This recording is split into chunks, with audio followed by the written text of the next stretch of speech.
What was the moment you realized you had to call the police? Part 4. A 16 female had grown up in a house with a very abusive and alcoholic father. We had left the house with several instances of physical, mental, emotional, and sexual abuse to the point where I didn't think anything of it because we had to come back home every time. When I was 13, I was taking a bath one night in the master bathroom, and my dad was doing work in the master bedroom. One of my older sisters, 20, came in and just said to dry off and get dressed because we were leaving. Dad blocked the door and tried not to let us leave, but we just snuck to the basement after a while.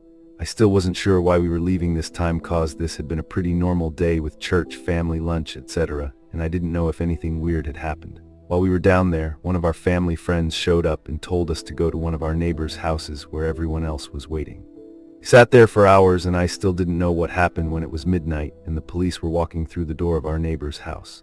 My mom had me go with my sister and a friend to get food for everyone because she didn't want me there for the interrogations. We went back to their house and the police were gone, but multiple other cars were at my house. It was a bunch of family friends trying to get Dad to leave so he could come back, but he didn't listen.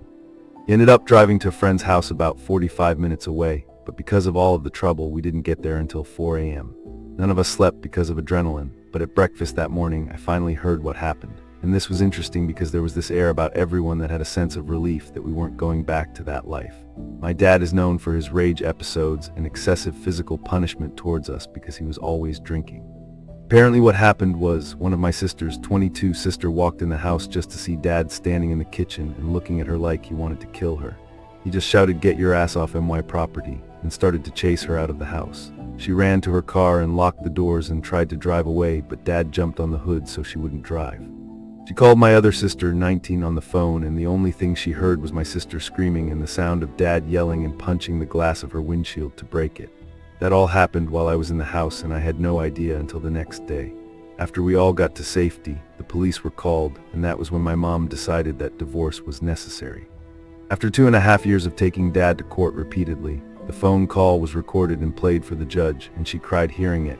He has no custody and all of us kids, 6 of us, are safe and recovering from that lifestyle.